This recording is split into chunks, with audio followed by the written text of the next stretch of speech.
Same thing with martial art. I'm not the fastest, I'm not the strongest, but just keep chipping away.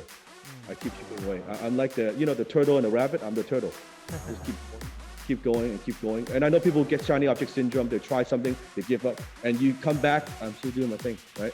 I'm still doing my thing. That's truly my edge. Consistency. This is The Fighting Entrepreneur, the podcast dedicated to entrepreneurs looking to change the world. Learn how to start, build, and scale a business in today's highly competitive business environment. Here's your host, The Fighting Entrepreneur, Anik Singal.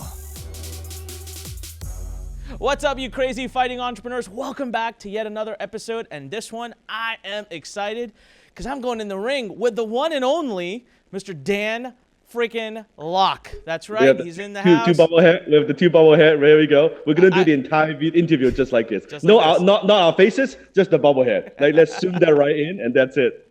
we could probably edit that in. If you're listening to this on iTunes, you have freaking no idea what we're talking about. That's why you got to go to YouTube and check it out. All right, we got little bobbleheads. Before we started the interview, I looked at Dan's desk. I said, "What does Dan have?" And then I tried to put it on my desk as well. I got your book, right? I got your book, right there. I got your logo. We got everything ready to go, man. Awesome. Listen, Dan, we are going to have an amazing episode. Everyone who's listening, we are going to figure out what the heck is this man doing on social media. It is nuts and specifically focused on YouTube. But even more exciting, he's got his new book coming out, and I am going to promote the crap out of it. I never do on this podcast, but we are going to promote it. I'm going to start the podcast by saying go to theunlockitbook.com.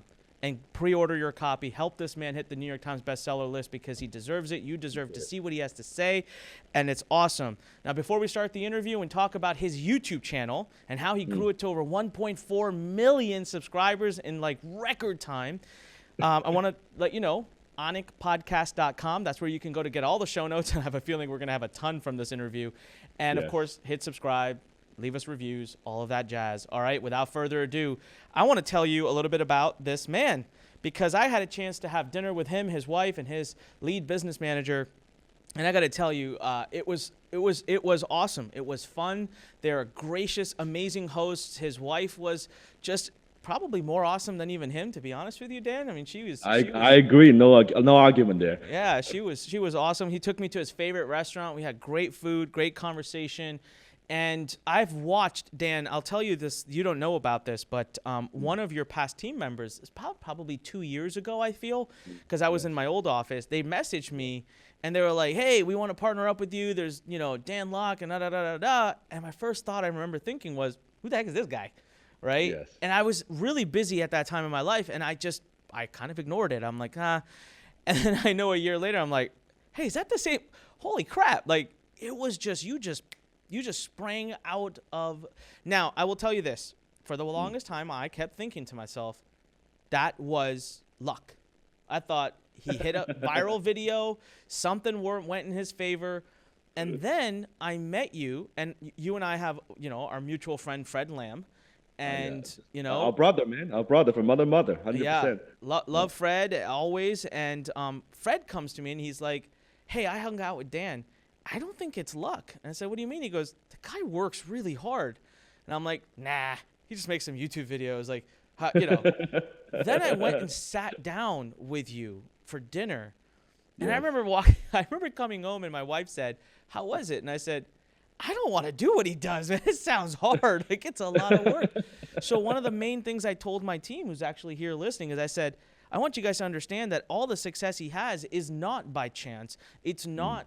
It is by design and discipline. That's what I would say I took away from talking to you. And we're going to dissect today all of those disciplines that you have involved because people think social media is turn on the camera and just go blah, blah, blah, and you get lucky. But yours is, it's very clear. If someone spends enough time hacking your social media presence, you can see the patterns. You can see the design. So that's my introduction for you, man. I'm excited. You're now on this new SaaS venture, which I'm excited about, called closers.com. You've got your book launching, theunlockitbook.com. Get over there and get a copy. But Dan, I want to jump right in. So we always start with our oath. Here we have the Fighting Entrepreneur Oath. So if you could please raise your right hand and repeat after me. Yes. I, Dan Lok. I, Dan Lok. Do solemnly swear to tell the truth and nothing but the truth. Do solemnly swear to tell the truth, but nothing but the truth. and reveal all of my social media secrets. And reveal all of my social media secrets. Bam. All right, we got it. So Yeah. we're gonna start right off with round number one, man. It's about you. I very rarely do stories. I like to get past the story as fast as possible. But I think this is a situation in which, for us to explain how you built so fast, we got to get into your story. So tell me a little bit about your past. Actually, very specifically, how long ago did you decide to start trying to take over social media? I think, as you know, I started marketing online, doing business online since 2004, like back in the old days, right? And so I've been around a long time, but it's only recently because social media, then people kind of see, oh, like just like same reaction. I've seen that reaction many, many times. Like, who is this Dan Lok guy? Like kind of came out of nowhere and just kind of blew up. But really, I've been in the game for many, many, many years, right? It's funny because sometimes when I talk to other entrepreneurs in the space, and they're like, yeah, like Dan, I saw your stuff back in like many years ago. So it's kind of funny when you think back that way. So I've been actually around a long time. With social media, I think it's about 4 or 5 years ago where I'm kind of dabble into it because I've been at one point speaking and training and traveling. I got tired. It got just too much. I was exhausted. One day I woke up in a hotel, and I'm like, what time zone am I in? Right? What city am I in? So when I felt that way, I'm like, this is something wrong with this model.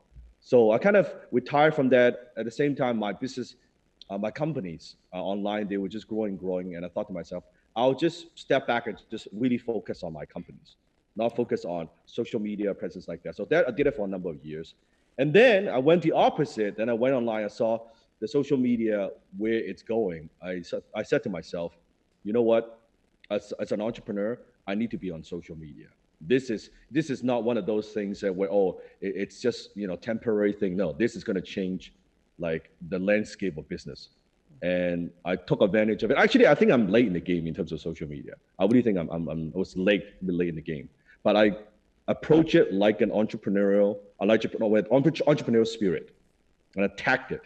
And I figured it out. And like I said, discipline, focus, and fast forward. And that's where we are today. And we're still growing. I mean, we are trying to figure things out and try to make it better. But there are a lot of disciplines and a lot of things that we do. And even Fred, when a few months ago, I sent my team to Fred's office because Fred wants to know about like just YouTube. And I showed him some Instagram stuff. And after like half a day, Fred's like, okay, I need a break. He needs a cigarette. I need a break. And Fred is super, like, as you know, super sophisticated, super smart. He's been in the game for a long, long time. And like half a day, it's like, my head hurts. I need a break from this, right? Yeah. So I share with people with what I do, but most of the time people don't want to do it.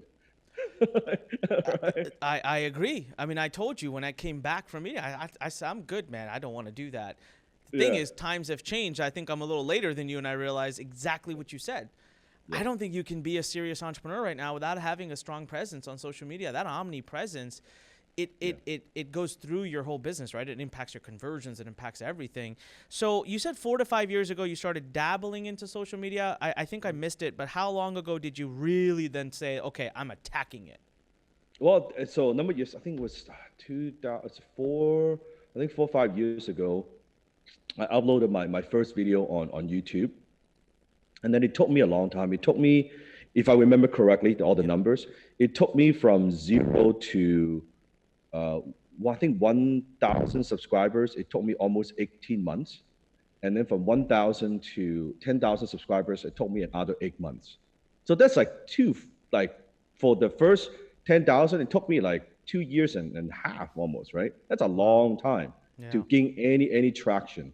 And then what's interesting is beginning of 2017, January, I remember very closely, we had 10,000 subscribers starting beginning 2017. And then by the end of 2017, 1 year exactly, we went from 10,000 to 100,000 subscribers on YouTube. And then we celebrated, got the silver button. And then in the beginning of 2018, from 100,000 to over 1 million by the end of 2018. So we basically 100 times our subscribers in 2 years' time. Wow. I would say unless like certain people, they have a entertainment type channels in the business space. No one's ever done that before in record time, right? Yeah, no, absolutely. Okay, so let me ask this, and then I do want to get a little bit back into your story, but I have to ask this. Did you, and you don't have to tell us what that was yet, because I have future rounds where I will ask you that, but Yeah. in 2017 and 2018, did you do things differently in 2018? Because that's huge growth. Or did you do the same things in 2018 that you did in 2017? It's just that it accelerated. Or did you change your way of doing things in 2018? A lot. We're still changing our way of doing things. So one of the things that the way I run my business, on my social media, why it's not so much being just creative. It's about looking at numbers. Everything that we do, it's very, very data driven. Like if I kind of show you my numbers, we're looking at numbers every single day. What is working, what's not working, because numbers don't lie, right? You look at the numbers, what do people like, what do people don't like, your watch time, your click-through rate, your views, your trend, everything that you do, we dissect. I'll give you a perfect example, like this you'll appreciate. So let's say I look at a video. If I if I go to the back office, look at the video, and I would see this certain video. Hey, when I said this or say it this way, I see a bump. I would extract that, and then next time I'll put it into other future videos. It's that detail. Yeah. If I set example, when I know if I have exude just a little bit more energy on camera, I can see a bump. I have a little more retention. It could be just like few percentage. You know what? Next time, remember, I would do that next time. No. It's that precise. Now, all these disciplines, where does this come from? Martial art. Because I'm a martial artist. So in martial art, like because I do Wing Chun as well, the angle, like I'm talking like, you can try this. If I'm in front of you, I'll try this. Let's say I do the Tan Sao, right, Wing Chun. From like someone pushing you down like that, this to this has much more stability. Just this much. Your hand. Your finger. This to this is a big difference. I'm talking about that precise, and apply the same discipline in social media, in business, where people, from the outside world, they see no difference, but when you touch someone, you can feel, oh, there's a difference. The angle, this much, there's a difference. Your elbow. So that's what I'm talking about. So very precise, and constantly getting feedback from the marketplace, what they like, and we keep just growing and growing, right? Amazing. And that's something that nobody wants to do. Yeah, so you know what? Screw the rounds I have here. What is the data that you review? You got into it. You said watch time, CTR, views, very watch detailed. time, CTR, views. The basic, the most fundamental is actually looking at the comments and what people want. So what do you mean by that? What do you mean? Even when we went to hundreds of thousands of, even still today, right? I have a team that actually go through the comments. We look at them. I still look at them. What do my fans, what do my students want, right? What are they saying? Can you make a video on this? We keep track of all of that. Do people actually put that? They actually go to comments and say, make a video about this, make a video about that? Yep. Oh, wow. Yep. And I listen to their problems. I listen to their concerns. I listen to their, what do they need? So you can see, and I'm very proud, where my YouTube channel, you can see the people like thumbs up and thumbs down. Like you can see most channels, they probably have a pretty equal ratio, right? You have, this thumbs up, like liking, like mine is like 98% positive. Like that's on social media, that's very, very rare, right? Very rare. Because I listen to people, I really pay attention to what they need, right? But that again is it's by design, right? It's by design. It's not just happens to be, which a lot of people end up thinking that's the case. There's a certain style and a certain approach you take. And so I'm wondering how that connects to your history. So if anyone's ever watched Dan on YouTube, you can definitely tell he has his own style. He has his own way of presenting information. Some may say it's a bit more in your face. Some way say it's blunt in its truth, and it just depends, right? Different people, different things. But I feel like there's something in your history and your background that has led to that, or be honest with us, Dan, or is that an avatar? Do you play an avatar? And I'll tell you why. You, again, don't know this, but I'll be honest. I didn't know what to expect when you showed up at the hotel to pick me up. You know, I thought okay. I'm going to get in this car and this guy's going to be a complete, a-hole, Ass. right? Yeah. He's going to, I'm going to walk in. He's going to be like, so what do you have for me? And I'm like, okay, Yeah. I'm going to get back out of the car. And I got in and it was just like, yeah, you almost didn't feel like the Dan in the video. So tell me a little bit about that. There's got to be some strategy there. Good question. So I think I have almost like a split personalities. I do. Okay. It's like almost like when I'm on stage, I'm much more animated. I'm much more like almost like a performer. I see myself as a high performer, right? On stage, you need to have that larger than life personality. Otherwise, it's very, very boring, right? So I have that. But a lot of that, I think I pick up from my mentor, Dan Pena, because he's been my mentor for over decades. So I definitely extract some of that, like go-getter, aggressive, like sometimes in meetings, I would be like have team meeting and I would have that most moments where I'm very, very tough, right? So I think over the years, of course, he influenced me positively a lot, right? Of like that trait. And then the funny thing is I have both my mom and my dad, they are like the opposite personality. You study like the disc profile, right? You have so I have this side. So I could be an introvert, lock into my room, like reading, thinking, writing things down, not talk to anybody the whole day. Like I have that opposite, or I can be on stage and inspire like thousands of people. Like I have this extreme, if that makes sense, right? Yeah. So no, then absolutely. so I have this, and so when I meet with people, usually I'm like somewhere here, if that makes sense, right? I will not be have the stage, because that just in one-on-one, that's way too much, right? And it's just way too much energy, and it's not too loud, if that makes sense, right? Yeah. So then just they're both me. All the characters that you see on camera, on stage, they're all just me, but just more amplified, right? Louder. That's the only difference, really. Wow. Oh, that makes a lot of sense. And I like the analogy you used of performer, because I think it's important if you're going to be a social media brand. I think you have to understand what is it that your audience wants and what are you going to give them, and then you have to kind of stay at that level so that they get to know you and get used to you. This is awesome, Dan. I want to move into. We covered some of the round 2 stuff, but I'm going to change it up. So let's move into round number 2. We're going to talk about YouTube growth. Round number 2, YouTube growth. So why, I've heard this, and you can confirm it, but I've heard it from other people that of all the social network platforms, your focus is YouTube. Yes. And the other ones fall in line behind it. Is that true? 100%, yes. So if I see a video of yours on Facebook or on Instagram, is that usually a snippet of your YouTube? Yes, but we're also now creating more content, original content, also for those platforms as well. But for now, most of the time, yes, it is. Okay, got it. How come? Why is YouTube your chosen platform amongst all the social media platforms? It's very, very simple. When I saw on YouTube, I'll give you a few insights if I could, because I think it's important too. Please. So first of all, when I decided to went all in on YouTube because of one incident, okay?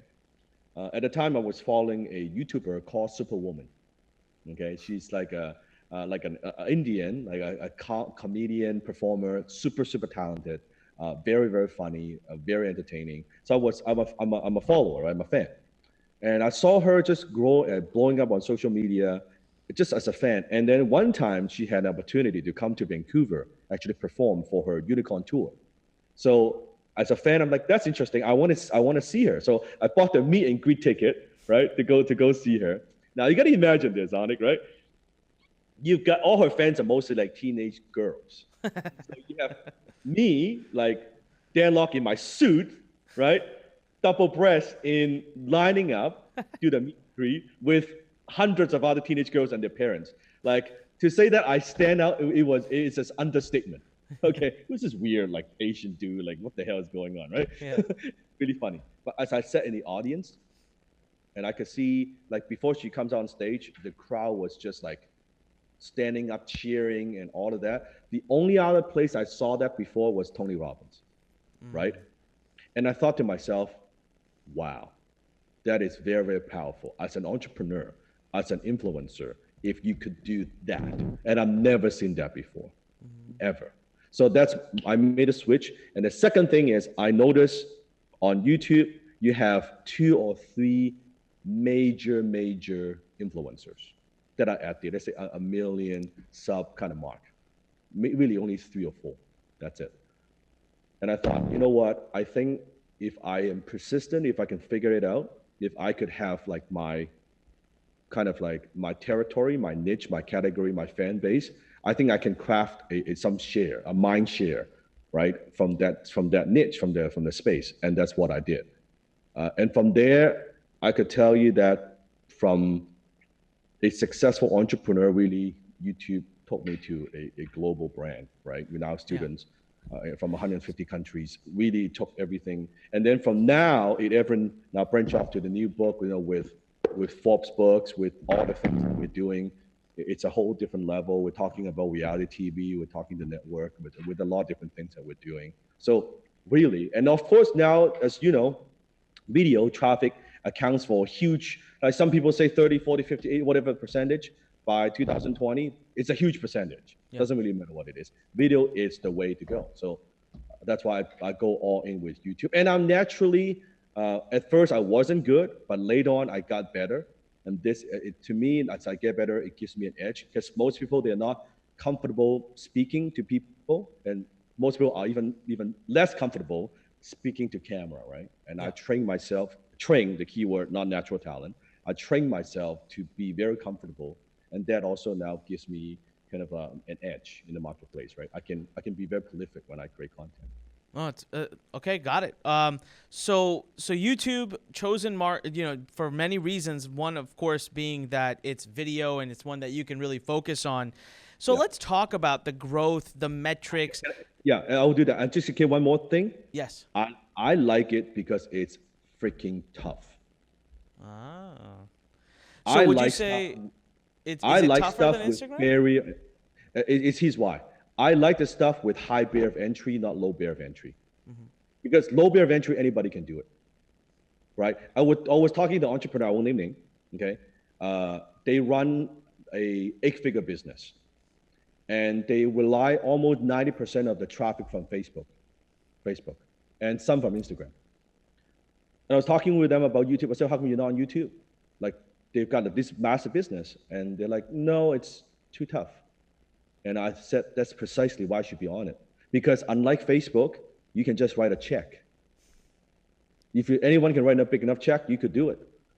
YouTube, there's no such thing. It's like fighting, right? Like the great thing about martial art, doesn't matter how you talk. When you touch hands, seconds, I know what's going on. If you got your stuff or not. It's very, very real. It's very immediate feedback, right? So same thing with YouTube. You have even the biggest marketers, entrepreneurs, you and I, our circle of friends, they are having a difficult time because the barrier of entry. It doesn't matter who you are, how good you are. If you're not willing, I could tell you, to put at minimum 3 to 5 years into it, you're not going to go far. You're not willing to do like hundreds of videos, you're not going to go far. It's that tough. Most people, like from marketing background, what do you mean? I want to run an ad, I want results. To put 3-5 years into something that you don't see results, most people is like, screw this, I'm not doing that. Yeah. Great. Awesome. That is awesome. I like high barrier of entry. So that's one more point. You just renamed round number 3. It's now going to be how to enter YouTube. But I got a couple quick questions before we move on to that. You mentioned some metrics that you watch on your video level, right? You like to watch time. Is there a particular type of, like, is it a percentage of the video that you're looking for? What are you looking for there? Talk a little bit more about these metrics. It's very simple, because first of all, you have to understand how YouTube thinks, the mindset of YouTube. So here's what I ask you, what do you think YouTube wants? YouTube wants 3 things, very precise. YouTube wants audience to stay on the platform for as long as possible, and to consume as much content as possible, so that they could get advertisers to advertise as much as possible. When you understand that, when you just understand how like YouTube thinks and you align what your content with YouTube, so if they want you to stay on there as much as possible, do you think YouTube really wants you to talk about something? Hey, go to my website. No. Not really, right? You could do that, but from YouTube perspective, you could do it, but really they don't like that so much, right? So if you overdo it, That means you're taking eyeballs away from YouTube. YouTube doesn't like that so much. YouTube gives you less love, number one. Number two, if you say, hey, your content is not that exciting, it's not engaged, it's boring, people don't stay on YouTube, they're not consuming enough, so watch time, right? So views is one thing. Views, you know what, you can go to Fiverr, you can buy some fake views. Doesn't work that way. And that's why a lot of YouTube channel accounts were like penalized, right? YouTube was like doing a big cleanup before, just a few months ago. So that's the reason. But watch time is real because it's from the audience and say, hey, do I like your content? Like, do you have my attention? That's number second. And then, so that if longer videos, right now for YouTube, if your video is 10 minutes long or more, you can add the mid-roll, so you can have another ad in the middle. So longer form content, YouTube is they're liking that because they want to keep people on the platform. So when you understand that's how YouTube thinks, then you can create your plan accordingly. Like what kind of content? I want people to stay on the platform. I want people to consume other content on my channel. So your playlist, right? Encouraging them to check out your other videos. If you are aligning your content with YouTube, then everything works. It's not trick, it's not gimmick, it's not like search engine optimization, it's none of that. It's good old understanding what they want, their objectives, and align them with yours. So you mentioned something there. You said 10-minute or longer videos because there's an extra ad in there. But when I was looking through your videos, a lot of them are. I actually walked away as part of my hack. I thought it was below 10 minutes. Yes. So this is like I discovered this recently. You can see like a lot of the video that I have before, like this. Sometimes I shot those before. It's like 7-8 minutes. But I tried. But now for some videos, actually I don't want it to be that long, because I noticed the retention is getting lower and lower. So it's like this fine mix. I'm not saying every single video you got to be 10 minutes, because some are like 3-5 minutes short. Boom, people like that. But then my retention is high because they watch the whole thing to the end. So YouTube likes that too, right? So you have like there's a balance, but knowing that that's what YouTube wants. So how can you create content that supports that keeps people on the channel, that make sure people consume more content on YouTube, so that they could advertise and get advertisers advertise on YouTube. Okay, perfect. So what are some of the others? So as I do these podcasts because I want to learn myself how to do something, and I'm going to be moving into YouTube now. I'm making a commitment to move forward, to do more. And so what are some of the things that we should be watching? Because here's my deal. I have 25,000 subscribers. I don't know how I got them. I mean, it just trickled. I've never made a conscious effort. It's just trickled in. But I load videos up. We've been putting the Fighting Entrepreneur podcast videos up. Some get 500 views, some get 200, some get 1,000. Yes. I don't know how to gauge if that's good. Does YouTube like me, or are we currently upset at one another and I have to woo them and wine and dine them? So how do you gauge that? Like, how can it tell? Do you have some ratios you watch, like subscribers to views or anything like that? Good question. Oh, at first I remember when I upload a video, I had like 10 views, and then I would refresh a couple times myself so I can get a couple more views more, right? So I remember back in those days. I think first of all, I teach like 2 rules. Like for anyone starting this, and I'll circle back to your question. I call that power of 100. Meaning this: if you're starting a YouTube channel, there are two objectives you need to hit. Power of 100 first, you need to get your first 100 subscribers. Because I noticed when you get your first 100 subscribers, the first 100, it is tough, okay? But once you get 100, you see, like the momentum is building. And then you can see the next milestone at 1,000, 10,000, 100,000. That's kind of how it works. That's one thing I noticed. So if you're launching a brand new YouTube channel, get your first 100 subscribers, right? The second thing you want to notice is your first 100 videos. That's right, I said it. First 100 videos. Now, this is not verified by YouTube. This is purely my own observation experience. Here's what I noticed. Goes back to the objective. YouTube wants serious creator. You know, a lot of people launch a YouTube channel, they do 10, 15 videos like, oh, this thing doesn't work. Nobody's watching my stuff. YouTube's like, you know what? I don't know how serious you are. I don't know how much attention, how much YouTube love I should give you. But anyone who's produced 100 videos on a over a period of time, that's like, okay, it seems like you're pretty serious about it. It's like a relationship, right? It seems you're pretty serious about this, right? You've gone on multiple dates and you're pretty persistent. And I find that after 100 videos myself, I see a bump, right? That's the first thing. So the power of 100, the 2 first objectives you need to have. Now, circle back to your question. The ratio No one knows, because I have videos where it would go viral. Like recently, just had a couple of videos go viral, over 100,000 views in days, right? Compared to the 1.4 million. And I've got some videos where only have 10, 20, 30,000 views. Like that's like kind of the average. So the ratio is then not actually as important from my perspective, because YouTube really ranks video and not channel. That's very key. Right? Think about Google. Google doesn't rank website. Google ranks web page. Right? Now, if you have more subscribers on your channel, you have more authority. Yes, your video does get ranked easier. Let's say if I'm making a video and someone else is making a video, same topic, let's say same quality, same content. If I launch a video and this person launches a video, I would get more views. I would be on the first page way faster because I have authority on my channel, right? Because it's like I have a good track record. YouTube's like, hey, this is a very prolific creator. He's been around a long time. People like his content. Let's give him some more attention. Let's give him higher ranking, right? So that's why I see my video outranks a lot of people. So you got to think of not from a channel perspective, but each video, how do you get that ranked for each video? But this is not gimmick. Again, it's not like, oh, let's stuff some keywords in my description, and then all that stuff actually has a negative effect. Got it. It has to do with creating content. I hate to say, are you creating content that people like the people who are following you, the 25,000? Instead of just, hey, I'll throw some stuff out there. No, what do they want the most? Maybe they want copywriting from you, right? Maybe they want email marketing from you. Maybe they want website building. Whatever it is that they want the most, you give them more. So in my case, I noticed the content in terms of on closing, on sales. People love that kind of content.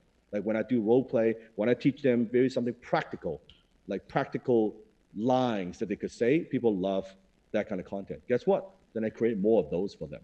So then you can see and people like it more and more, and they come back and watch more.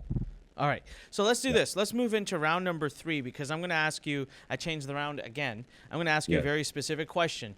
What we're going to do real quick, though, before we move into that round, is we're going to take a quick break to find out what's happening here at Lurn Nation. Remember, you can go to lurn.com, get a free account, free membership for life. We have tons of amazing courses, tons of amazing resources.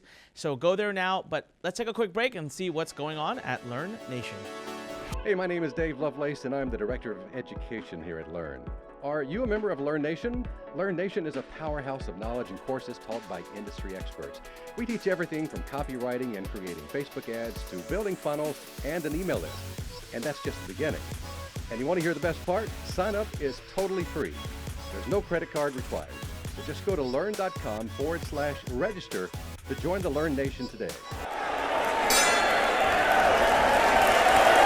All right, welcome back. So round number 3. Here's the deal. Dan, I've got 25,000 followers right now, subscribers on YouTube right now. I'll give you the history of how I got them and all the things I've not done with them. And my goal right now is to hit 100,000. I want to get my channel active. I feel like it's gone stale, and so I want you to guide me on what I would do. So 25,000 that I got has been over the last 10 years, and here's how I got them. I posted random videos. I ran some YouTube. So what I would do sometimes is I would do YouTube Hangouts as a webinar for my list. So that video would stay there. And so people would subscribe or whatever. But that's it. And right now what we're doing is we're very close to launching Full Frontal Attack on YouTube. So how do I, first of all, how do I woo YouTube back in my favor in the sense of, hey, I'm back, I'm serious. What does consistent mean? How often? But just I'll let you talk. Give me how do I go from 25,000 subscribers? How do I get that account healthy and get to 100,000? Good question. So how often are you uploading right now? Right now we are going twice a week, but that will change. We have plans to get to a video a day. That's our goal in the next next 4 weeks. We'll be at a video a day. That's great. So if you do, so I do a video a day. If you up the frequency in terms of upload, that's already a huge difference, right? Okay. Because YouTube likes, think about, again, goes for the 3 objectives. The more content you create, the more video asset that's out there that YouTube can run ads on, right? So that you're helping them. So that's great. They can give you exposure. So consistency, the length of the video, that makes a difference. But the retention of the video is also key. So you notice certain type of video where this type of the video, which is, it's good. It's very informative for podcasts. but they might not work so well on YouTube. Why? Because the attention span in terms of YouTube audience, that you may need to be a little bit more interesting, a little bit more, and you can see like you need to be entertaining.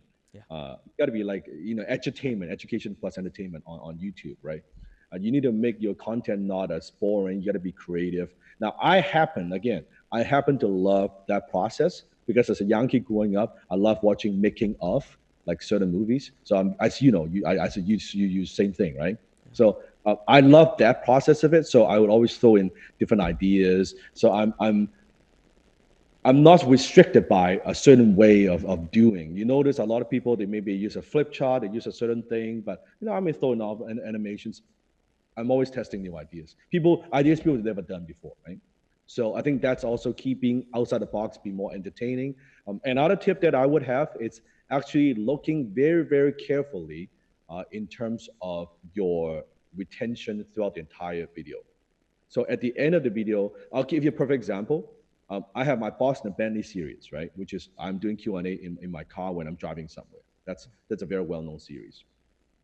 What happens is I notice when I'm doing my video, suddenly before the last 30 seconds, I see you see my video, like retention, and I see a drop like this in the last 30 seconds. And that's across all the videos, like the old version of it.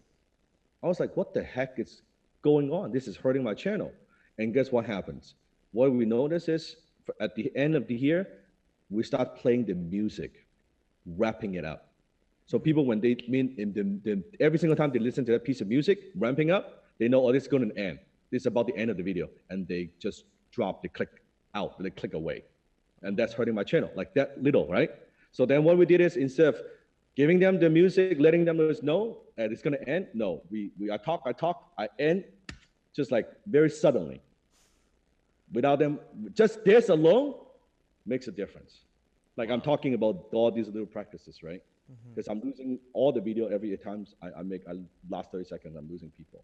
Or I might do where like an end slate, we're talking, hey, by the way, just like what you did, you want to check out my book, make sure you click here, check out my book, or make sure you click here, watch my video, like that kind of call to action. You get people engaged to stay on the channel, or they go watch your other content. That also makes a difference. So, what I'm saying is this, every single little thing makes a difference. Yeah. I'm talking about very, very, very minor, as little as a word, right? Like every little thing makes a difference. And the thing is, I have 100 little things that I do, not one. That's really the difference. And each channel is different, but you need to know what those little things are for your audience. Sure. So, you talked about that end, and I see this on your videos also. I see this on a lot of popular videos. There's that screen, right, where it shows all the social media stuff. And so wouldn't that also hurt your video? Because, I mean, that's usually when I walk away. So how long do you keep that there at the end? Does that hurt? It depends on your delivery, right? So you notice we're also testing things all the time where you can see the screen and then you see that the video gets smaller, but I'm still talking. The content is still going on. It is not like I finish and then cut into something. I'm still going, right? So then from there, you can see those other things. Again, we test everything. We find that works very well. That's why a lot of YouTubers practice that, right? Okay. So if you actually watch YouTubers with a huge following, there are a lot of good practices you can learn from. Not from like business channels, but from like entertainment, prank, all those channels, the entertainers. There are a lot of things that they are doing very, very well. If you can just use some of that, right? Kind of like hack some of those ideas and borrow some of those best practices and put in a channel, it makes a difference. The problem with a lot of business channel, they're boring. Yeah. Very, very boring. People, they cannot captivate people's attention, right? Yeah. Where I do things kind of outside of the box, right? That's very true. So let's talk about so we've got consistency. I should post every, if I choose to post every day, but whatever it is, what if someone's getting ready to start, like I'm going to go every day, but what's a minimum? Do you have a minimum? Like if someone is starting their channel, should they do at least once a week or what do you recommend? I would say if they're getting started, at least like twice a week. Twice a week. Okay. Twice a week. Because again, goes back to that 100, right? The power of 100. How soon you want to hit that 100 videos? If you do like one video a week, that's going to take you like 2 years. Yeah. Right? But if you do it like, I'm going to do it two, three times a week, 3, 4 times, you're going to get that a lot sooner. So that's why it goes back to, I think, the power of 100. Get that 100 videos going. That's good. I'm not talking like making crap. I'm like good stuff, consistency, good quality. Let's get over the 100 videos. I'll tell you my big picture, my big picture goal. When I went on YouTube, and you can even search back to my videos before. When I had only a few thousand subscribers, I told the world, I'm going to grow my channel to 100,000 and to 1 million. Like I declare to the whole world. I'm gonna do it, and you have the timestamp. You know exactly when I said it. When I had a few, like you could see all of that, right? Why? Because when I went into it, it happened faster than I thought. But I went into it with a long game in mind. Right now, I can tell you my goal, next goal is 10 million subs, and I told my team, you know what? Maybe it'll take us 10 years. It's okay. I always tell my team, I got time. I got time. That's my thing. I got time. Because I know everyone else, they will not stay. My biggest advantage in my business, in all my entrepreneur activities, what sets me apart as a friend, like as anything I can tell you, consistency. If you see me long enough, I could tell you, there are not a lot of guys who are more consistent when it comes to like, just keep at it, I'm not the smartest, I'm not the brightest, but damn, I am the most consistent. Same thing with martial art. I'm not the fastest, I'm not the strongest, but just keep chipping away. I keep chipping away. I'm like the turtle and the rabbit. I'm the turtle. Just keep going and keep going. And I know people get shiny object syndrome. They try something, they give up, and you come back. I'm still doing my thing, right? I'm still doing my thing, and I think that's my edge. That's truly my edge. Consistency. What about if I want to grow and I want to growth hack my YouTube channel, because I'm sure a lot of people out there try to do it. Do you do ads for subscribers? I try all of that, and none of that worked. Okay. What about endorsements? Like on Instagram, endorsements work amazing. What about YouTube? Shout out. I try all of that. No. I trust me. If I can write a check and say, hey, $1 million, I can get 1 million subscribers, I'll write a check tomorrow. Okay. Right. I try to run ads, subscribers. Collaboration is more for branding. I've done a couple of those. I try to advertise on Facebook, try them to YouTube. None of that worked.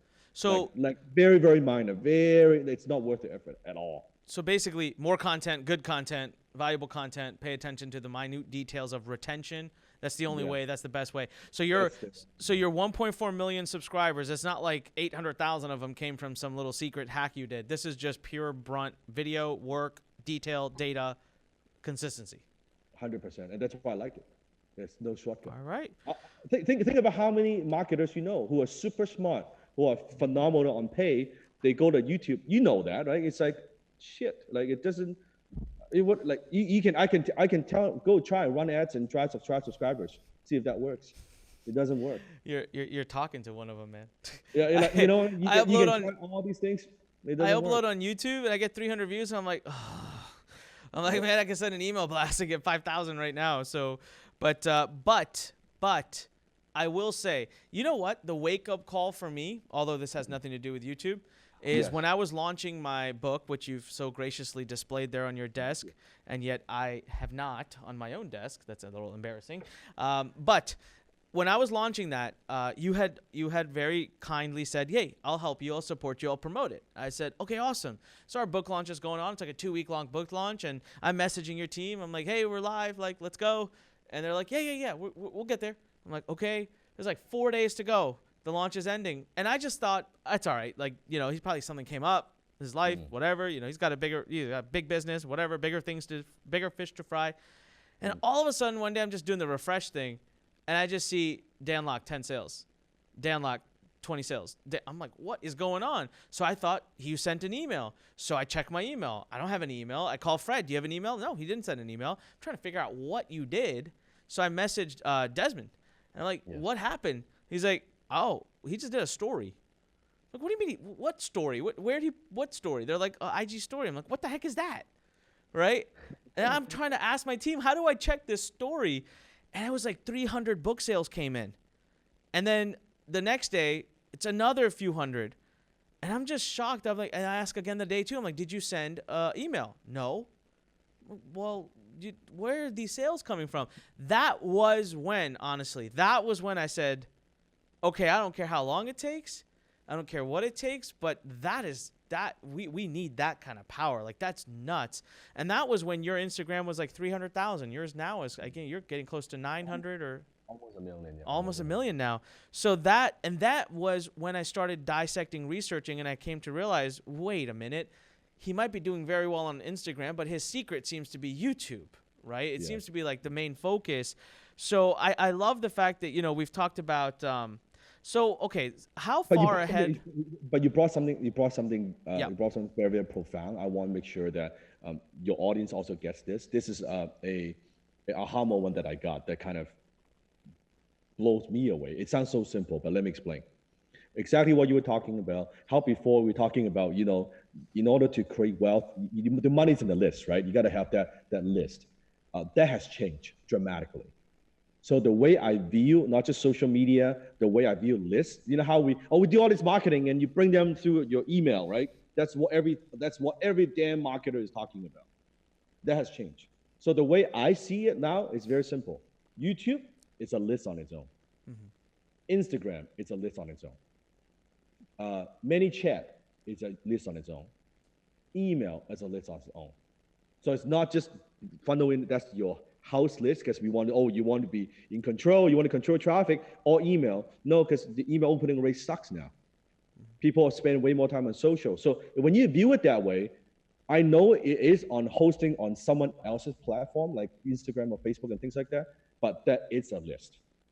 You think about it. If you view it that way, you're not just, I've got, let's say, 100,000, 10,000, or 200,000, whatever it's, you email list. No, you have a list of, let's say, 300,000 on Instagram. That's a list, right? Because guess what? You and I know if I want to communicate with my audience, if I send an email, my opening rate is going to be, let's say 100,000, I'm going to get 10,000 people see that email, hypothetically.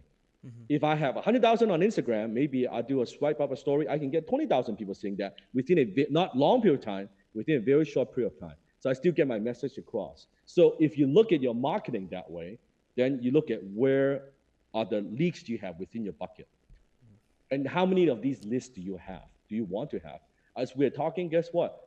People think YouTube, we're very strong. Instagram, we're very strong. Guess now what? Now I'm putting a lot of firepower behind LinkedIn.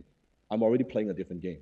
I'm now on LinkedIn as well, right? So it's because now LinkedIn is like back in the Facebook organic days where there's a lot of opportunities. They're craving for content, organic content. So I'm building my whole team, all that, boom, going on LinkedIn. And before you know it, 2 years later, 3 years later, we do the interview again. Hey, Dan, tell me about LinkedIn, right? You on LinkedIn. No, I'm telling you right now, I'm going to be on LinkedIn. Boom. No. This time it will not take that long. Guys, we got to go look at what he's doing on LinkedIn. We will get right on it. On it. No, that's awesome. Hey, listen, I want to move into the next round, which is going to be round number 4, where I actually want to talk about, because I have still tons of questions. I want to talk about how you pick topics and blah, blah, blah, tons of things here. But to do all of this, you need a big team. I know you have to have, because I can tell you from the videos we create. So I want to talk about that. But before we do that, you got a beautiful book over there called Unlock It. Can you tell us about this book, please? Because I want everyone listening to go pre-order their copy. So with Unlock It, the last book that I did is almost 10 years ago, called FU Money, which is the most well-known book that I've done. And people know me as the FU Money book kind of guy, right? And that was more than 10 years ago. And back then I was younger. I was more brash. I was more arrogant. Right, and now I've changed a lot. People change over the time, especially over a decade, right? And after the FU Money book, I promised myself I would never, ever, ever write another book because it's too difficult to write a book. I don't have time to write. You know this more than anybody else, right? Yeah. I'm like, I ain't doing another book, man. Forget this thing, Yeah. right? But then I was talking with my wife, actually, also with my team, about, because Jenny and I, we don't have kids yet, right? But let's pretend we have kids. We've got son, we've got daughter, and if I want to share hey, here's what your father did, and here's what I believe in. I don't know if I want to give my son a book called FU Money. But that's dad when he was 20-something years old. This is now dad at 37. like I want to share, like I'm different, my values are different, what drives me are different, I'm at a different stage of my life. So I thought, what could I give him if I was to write a little book, right, to share my message with my son. So I thought, you know what, it's time. I need to update just for myself, for people, what I'm about today, not 10 years ago. And I thought, you know, why don't I write a book? So if I have kids, this is what I would give him. This is what I believe in. Some of my most important lessons I've learned, not just business, by the way. Like, as you see I don't know, you see the subtitle is the master key to wealth, success, and significance. Kind of like what you talk about in your book, like the stages in as entrepreneurship, right? That it's not just about now making money, right? We've gone through that stage. There's more to it than just success. Then I think a lot of entrepreneurs, we need to transition from success to significance. Like all the YouTube, social media, all that, it's good. I take that very, very seriously because I realize how many people listen, watch, and pay attention to what I do. So I take that, it's a social responsibility, right? I'm very careful of what I say, what I endorse. And I mean, I turn on 99% of the stuff that come to me, right? Like that kind of thing that I think any social media influencer need to pay attention to. But that's really what the book is about. That's amazing. So listen, everybody, go grab it at theunlockitbook.com. All right. Go to the show notes, anikpodcast.com. We'll have a link there too. And all right, so let's move right on into round number 4. So round number 4, we'll go through this fairly quickly. Production team. What the heck? Is it a zoo over there? Like, what do? You got all these videos. You got, okay, so let me try. You got YouTube, you got Instagram, you got Facebook, you got now LinkedIn going on. You're asking me like, I swear, right? I gotta share everything. Took an oath. Right? You gotta tell me what kind of team do you run? How do you find people? How many people? Talk to us. I don't think I've shared this seriously in other places, but that's awesome. I kind of did there. You kind of like put me in a corner, man. Exactly. All right, I got Dan Lok in the corner right now, taking a couple punches. Let's go. The way I run my company, I have, of course, my SaaS, closest.com. I have my investments. I have my education company, Dan Lok Education. But also, I really treat what I do like a media company, because we are no different than other media company where we have a lot of eyeballs attention onto our content. So the way I build it, it's imagine I have my personal, if I can draw it, like there's a personal brand. This is me in the middle, my personal brand. I have one lead for each platform. So I have one leader, one director for, let's say, for Facebook Pay, YouTube Organic, Google Pay, LinkedIn, podcast. So you can think about like this kind of structure, one big circle and then a lot of small circle around it. So Team Dan Lok is not just Dan Lok, it's really the team. So on the social media, just on the personal brand, going all this, we have about 22 people running like a social media company, just on that side of it, not the education, not any of these things else. So I treat it very, very seriously. In fact, tonight we're having a team productions meeting. We're expanding the Dan Lok Productions to probably going to be 10, 12 people just on the video production side. I'm planning to get an office just kind of like yours to have built on Fold-On Productions office so that we could do better video work and things like that. So how many AV team members do you have right now? You're going to grow to 10 to 12. Probably 5, 6, about, I would say. 6. Got it. Yeah. All right. So we're close, guys. We're close. All right. And how ahead do you like? So talk to me a little bit about your shoot schedule. If you shoot, I know that when we met, you said, "Hey, I have like 2 days a week that you just film." So talk to us a little bit about the disciplines of getting these videos out with your team. Yeah, so I'm not filming every day because I don't want to build my life around social media. I want to build social media around my life. So one thing I agree with, kind of like the philosophy of document, don't create. That's, I think, from Gary Vee. Everything I do, I try to document. Example, we're doing this interview, right? It's going onto your channel, but I'm also creating the video that I can put on my social media channel as well. So I'm seeing what we can do to kind of repurpose the content, right? We want to maximize the value of the content at the time. And so 2 days a week, that's what I do. I like to do them in batches. So I'm filming 5, 10 videos a week, so I get it all done versus I have to do it every day because it takes time to get in the zone to do all of that. So 2 days a week is all what I do, and the rest of the time I'm still running my companies and doing everything else. Got it. But really, I don't want to be filming every day. And do you come up with all the ideas? And because I notice when I watch your videos, some videos you're at your desk, some videos you're off walking around, some videos you're interviewing someone. Do you Yes. come up with all of that, or does your team come up with all of that and come to you? Together, it's very much a collaboration process. Okay. Like I Matt, which is right behind here. Lindsay is operating camera on here, and so we kind of it's collaboration where okay, this is kind of what we want to film. What are some of the ideas? Sometimes I come with ideas, sometimes they come with ideas. We collaborate, but at the same time, we also bring on more talents, more writers. We want to do different things. So I love that process. This is like a hobby for me, right? Like this, like back into my like kids days where I see making of, and I can throw in some ideas. The example, the other day we were just making a video, and it's education video, but then I thought to myself, hey, what if we kind of add a little funny skit in this part? And we kind of just did it and do it from there. So I think that's a lot of creativity, a lot of fun things that I can do. I can experiment with my channel. The good thing is it's my channel, right? Yeah. If I want to do a martial art video, which by the way, when I did it, every YouTube consultant said it's a horrible idea.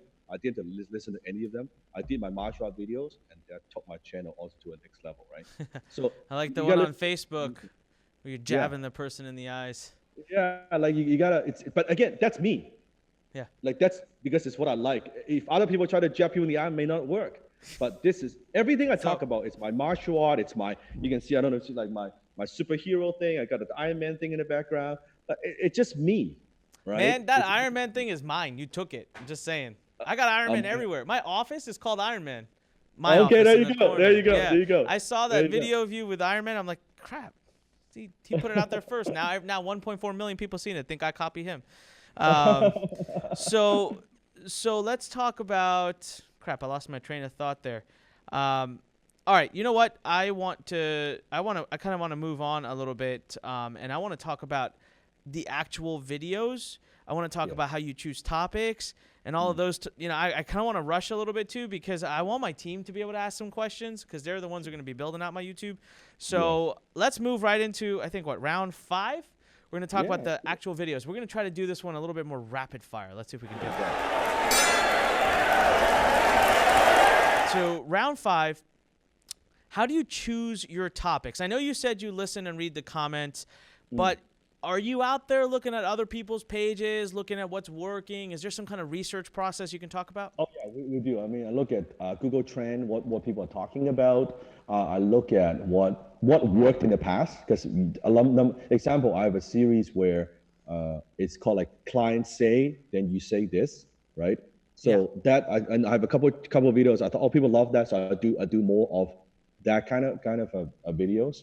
I use a lot of what you teach, copywriting, right? How to works very well on YouTube because people want to know how to do something.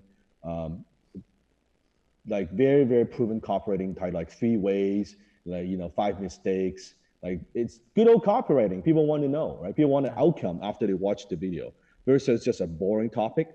So if you make it interesting, so you need to sell them on why they should watch the video. Right, and also the description, all that makes a difference. So, which is you are like phenomenal at, because you teach this stuff. So, copywriting makes a huge difference. So that's really what I do. Google Trend, looking at what's worked in the past, and then use it in the future. Can I make it a little bit more exciting? Or another quick tip, I will take a video that works in the past, and I kind of do it a little differently. Right. So, that people love that. Example, I have a video. I think it's 7 things that rich people do that the poor don't, something like that, right? Now, that worked very well, over 1 million views. I can easily switch that and say, hey, 7 things that poor people do that rich people don't, right? But with 7 different things. You want to know a funny story? So you or someone at your team, I'm going to say, so I was on your channel, okay? So here's the deal. I'm working on a copywriting academy program, a brand new one. I'm working on my copywriting book. So I went to YouTube, I type in copywriting, right? What do I see? Dan Lok. I'm like, dang it. You've got sales. Leave copywriting alone. But then I flipping see a video that's titled exactly what I titled my interview with Grant Cardone. That's right. That's how to make millions without opening your mouth. And That's I was right. like, that son of a gun. He copied my title. So what do? We copied one of your titles. We have a video coming out soon. I love And I it's love that it, one. love What it. is it called? 10 things rich people don't do, or 10 things poor people don't do. I literally just took your video. I'm going to make a copy of it. I'm going to show him that I did the same The thing. good thing is, but seriously, kidding aside, that's a great thing because it goes back to YouTube's objective. They want audience to stay on YouTube. So when let's say they watch your cooperating video, they see the same title and they see the value, they will suggest my video to yours. If they watch my video and your video, it's also same title, very easily, if it's good content, YouTube will also suggest your video to mine. Now, YouTube looks at it as awesome. YouTube doesn't look at channel. YouTube doesn't look at, oh, you're on Anik's channel, now you go to Dan's channel. No, it's still YouTube. So if they watch your content and then they stay on YouTube, they're watching my content, YouTube would actually give you like some love and say, hey, this is great. Your channel makes people stay on YouTube. So that's the great thing about YouTube. It's like, really, it's collaboration. That's why I love doing like collaboration with other YouTubers because look, I mean, the search engine is so huge, billions of people on it. You and I, like, we don't need like a tiny percentage is really all we need, all we want. Yeah. So you can totally collaborate, share. We can do videos in Vancouver. I can do video with you, right? I go to your place. You can do like, it's great. That's the beautiful about it. Collaboration, 100% collaboration. Yeah, absolutely. All right, so I want to talk about some of the actual elements of your videos, some must-haves. You had mentioned before, hey, there's like 100 little things that I do, and it was like it's been burning at me. I'm like, I just want to ask, what are they, right? So I'm going to ask you some of the ones I noticed. For example, you have your camera. I feel like your videos, they bounce around. The editing, right? Every few seconds, the camera is shifting. Is that by design? Yes, because a lot of this editing technique called jump cut, right? Where sometimes you're doing something, you're saying something, let's say we're doing this dialogue, and then you have a quick cut. So it changes a little bit, it catches people's attention. So if you stay in the same like this video is not actually super YouTube friendly because you're like steady, like it gets like stale. So versus you change location, change camera, change something there where people you're catching people's attention every like 30 seconds, like 20 seconds, that makes a difference. It helps with intention. So every 20 is 20 seconds enough, or should it be more active? You see your retention. It will tell you everything you need to know. Got it. Everybody's different, but you would see. Oh, if I've done it, some videos where I'm changing every 3 seconds, like most YouTubers, that didn't work for me.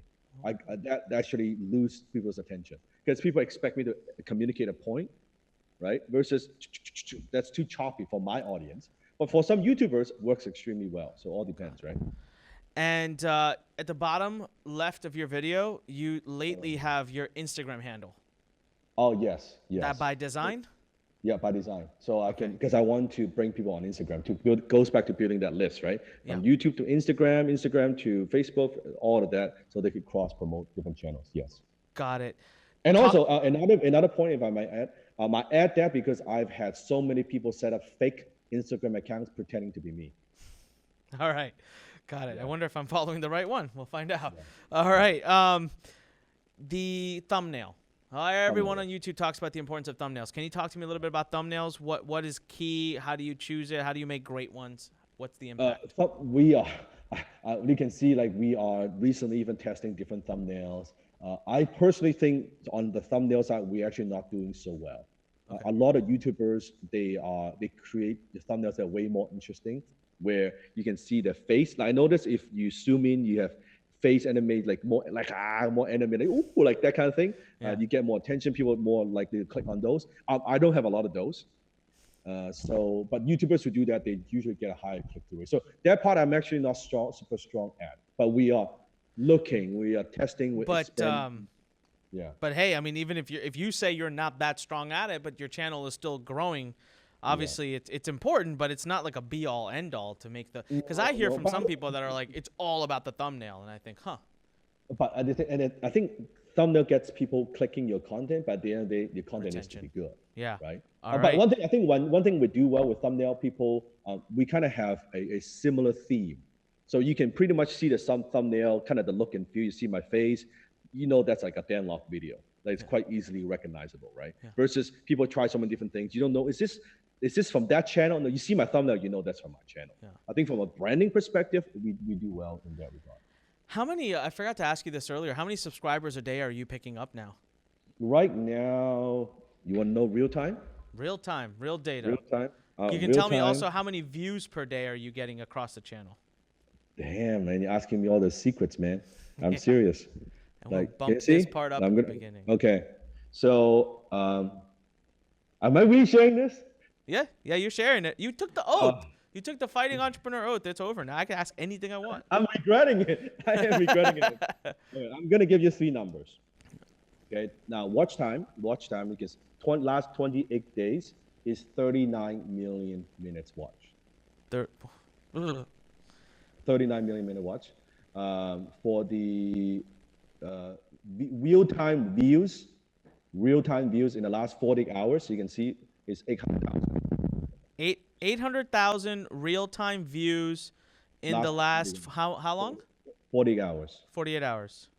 Subscribers in the last in the last 28 days is 138,000.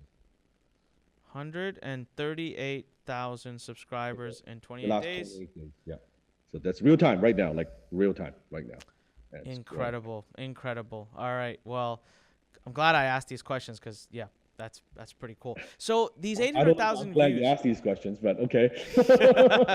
Well, I should have put it up in the beginning part of this. It's in the show notes, onicpodcast.com. Don't tell me I don't bring you value in this podcast, by the way. Get people to reveal stuff. They never will. By the way, so I had Fred on earlier, and Fred told me he can't wait to listen to this episode because I grilled him so much. He actually got super exhausted during the episode, and he goes, if you do even half of what you did to me to Dan, I'll learn a lot. And I said, I will be doing that to him. All right. On your videos, you mentioned it earlier. I noticed that your cards, right, the cards that pop up, you just recommend other videos. You don't actually recommend like your book sales page or any of that. That's by design because you are trying to keep people in YouTube to make YouTube happy. Yes? Yes, I think that's a nice healthy ratio where sometimes, of course, you want to promote your products, your services, your brand. But if you do it in every video, again, that's contradicts with what YouTube wants. I think there's a nice balance. I would say probably I do 20 to 30% that I'm actually mentioning something. But I much prefer where, like it's this example, like my fans, I've delivered so much value when they know I've got a book. I don't even need to like, hey, go get my book. It's, oh, Dan's got a new book. Like I already have a lot of fans who support me because I've been developing that relationship. If I could share just one more concept, it's so critical and it's so different from how everybody sees it. Okay, you know how we come from the world of direct response, right? Where we talk about, hey man, you got to get that response, you got to get that sale, you got to get that lead, like right now. If you don't get a return right now, that's like stupid. That's like you don't do that. Smart marketers don't do that, right? And I used to believe in that. And then you have the whole out of school thought, which is branding. Branding is all about feeding emotions, like not just logo, but your reputation, right? Yeah. So the way that I see social media that I think different from everybody else, I would say every time you create a piece of content without selling, it's branding, right? It's you're depositing money into your account. Think of like almost like a brand equity. It's like this a social media account that you do, bank account. So think about this. If you don't deposit money to the bank, right? And you go to the bank and say, hey, give me some money. I want to withdraw. What does the bank tell you? No. And you say, no, give me some money. You're robbing the bank. Yeah, they call the cops then. Right? Your police is coming to you, right? Yeah. On the other hand, if you just do branding, you don't do withdrawal, well, you'll be broke. Which there are some social media influencers do that because they never make any offers. Yeah. So if you think of it that way, okay, in order for me to withdraw, like doing direct response and to pull money out, I need to deposit money in. And ideally, you want to deposit way more money so there's money to withdraw. Yeah. If it's 50-50, it's not as good because their bank account is empty. Yeah. So I think of it, okay, I need to keep depositing money. Then when I do need money, I can do a withdrawal. So if you think of it that way, it helps with your content, like your schedule. Oh, it's brilliant. Hey, what do you prefer? Interviews, or what has performed better for your channel? Interviews that you post, because you do kind of 50-50, or you do both, not 50-50, or videos of just Dan Lok? The way the video with just me, they always perform way better. It's just the statistics. I like the interviews myself because I enjoy it. I get to learn from people. Yeah. But from a statistics point of view, video with just me talking, those perform infinitely better. Last one about the actual videos, your descriptions, they're freaking long. Yes. I'm gonna guess you tested that. It's just long. It's got 8 gajillion links in there. Yes. Because we have so many different things, right? Yeah. That this is something that you look at Casey Neistat, where he doesn't do long description. You have YouTubers who break every single rule and still do very, very well.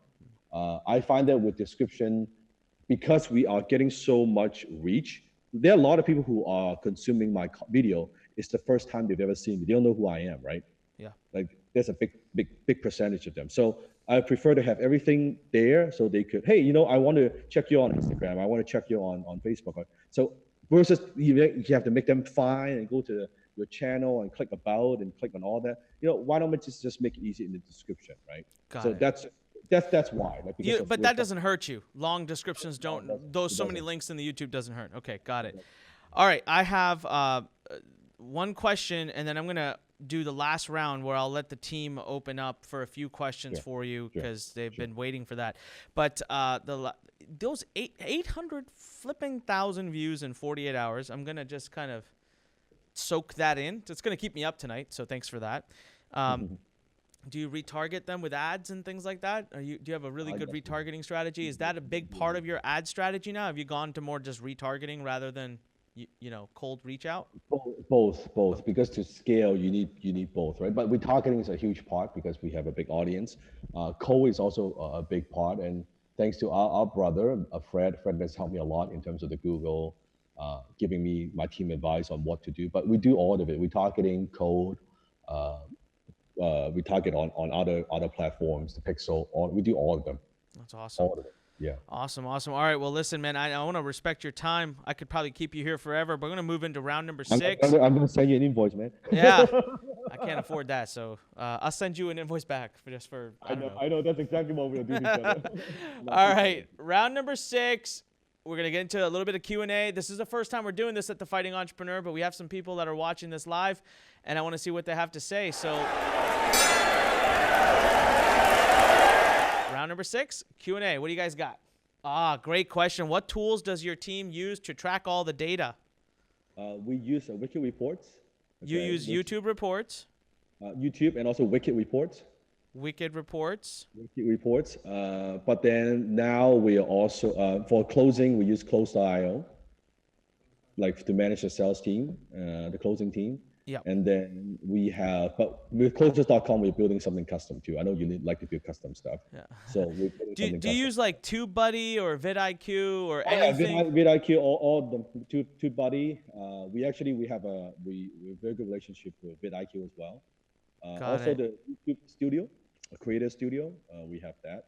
So when you're looking for like your retention rate and your watch times and all that, you're just doing that inside of YouTube's analytics? Yes. Does that answer you, Sean? All right. Anyone else? They all have their advantages and disadvantages. Like not one is perfect. They all give you something a little bit better. What channels do you currently study and hack to help you grow your own channel? That's a good one. Now it becomes a little bit challenging. So basically you study yourself? It becomes, I would study stuff outside of our industry. I would study channel with like more, like 5-10 million subscribers. Okay. A lot of channels outside of business, like it could be an entertainment channel, it could be like a channel on food, like something outside of the box. I want to see how they do it. I will study those channels actually.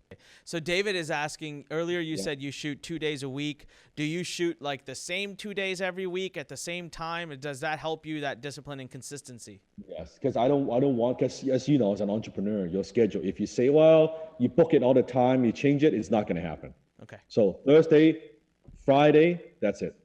It doesn't matter what, it's Thursday and Friday. Brilliant. He wants to know if you would ever consider doing a Boss in the Bentley episode in the back of a Tesla with auto drive on. I would love I love Tesla too, but it just Bentley is my car, right? So it's just easier. So to do. basically, no, Joe. Yeah. I'm gonna do Boston the Tesla. You know, Actually, I would do. I'll do boss on a bike. How's that? Boss on a bicycle. I'll do a GoPro at the front, and then boom, there you go. I think I would actually. I love my Rover, so I'd probably do Boston the Rover. Yeah. But man, anything else, guys? Otherwise, we're gonna go to rapid fire here. All right, brilliant. Listen, we're gonna wrap things up. Dan, I'm gonna ask you some very uncomfortable questions in the rapid fire because I'm gonna have fun with you. Already asked me a lot of uncomfortable questions. I know, so. but I'm not done yet. All right, listen, everybody, if you're listening, before I go into rapid fire, anikpodcast.com, please make sure you go and hit subscribe and leave us a review. If you want me to keep harassing more amazing people like Dan and asking them all these amazing questions, then go do that right now. anikpodcast.com for all the show notes as well. If you're watching this on YouTube, you know what to do. Come on, leave a comment below. Give a shout out to Dan. He was amazing today. Gave away a tremendous number of things, which I can tell you he doesn't give anywhere else. I know that for a fact. Hit subscribe on our YouTube channel. Hit the little bell thingy. Do whatever you got to do. Hit the thumbs up thingy, all right? And watch more of our videos and more of them so that we have good retention time, please. That would be awesome. And, of course, go to lurn.com, LURN.com, and make sure you sign up for your free membership. Mr. Dan Lok, before we close up, I do want to remind everybody here, guys, you got to go to theunlockitbook.com. You can go to YouTube and search Dan Lok. You can go to Instagram and search Dan Lok. You can basically go anywhere on Google and search Dan Lok. You can probably just open your phone right now and Dan Lok is on it. So he's pretty much everywhere. All right. What was that number? Flipping 39 million minutes watched. Yeah, last 28 days. It's too much Dan Lok. Too much Dan Lok going on here. All right, Dan. Rapid fire, man. Last round. Amazing stuff. Thank you so much for such a great interview. What is one thing you wish you had done differently 2 years ago? I would have embraced more of the personal brand. It took me too long to embrace the personal brand. Got it. If not Bentley, what car would you sit in the back of? Rolls Royce. Rolls Royce, of course. I might get Rolls Royce actually. Yeah. What is the biggest shopping day that your wife has had? That's big. Like yes, I want the bill. What was it? The dollar amount? Dollar amount. Oh no, probably it's like 15,000. Oh, that's not that bad. What is the biggest difference in doing business kind of in the Western world versus the Eastern world? Like you talked about that before in some of your videos too, like China. You know, what do you say? That's a question I've been wanting to ask you for a while. I think doing business in the East in the Western world is much more direct. Like if I meet with someone, we're talking about a project, a business, a company, a joint venture, whatever. We can just be, hey, let's go into a meeting, let's talk about what we need to do and do all of that. But in Eastern world, it doesn't work that way. Eastern world, there are way so many layers where they will tell you one thing and means another. They're not very direct. If they want to reject you, they don't tell you. So you need to peer through so many more layers to get to the business part. So a lot of business is done in dinner time, not in the boardroom, in karaoke and all of that stuff. That's when you talk business, right? The business time, you've done all of that, and then the business time is just signing a deal and you do the business. Yeah. But the Western world is much more direct. So I would say that's the biggest. That's true. Dan, favorite place to take a vacation in the world? Japan. Yeah, by far. It was amazing. Which I'm going next week, actually. Oh, I hate you, man. It was such an awesome trip. And I missed you. Like 2 days you were there, and then I got there. Listen, man, your time is precious. Thank you so much. All the very best on your book launch. theunlockitbook.com. Go grab it right now. You're going to love every bit of it. Dan, it's been awesome. We'll hope to have you back soon. And my bobblehead says goodbye. Thank you very much. And everybody who's listening and watching, remember, as I always say, when life pushes you, stand straight, smile, and push it the heck back. I'll see you on the next episode of The Fighting Entrepreneur. Thanks for listening to The Fighting Entrepreneur with your host, Anik Singal.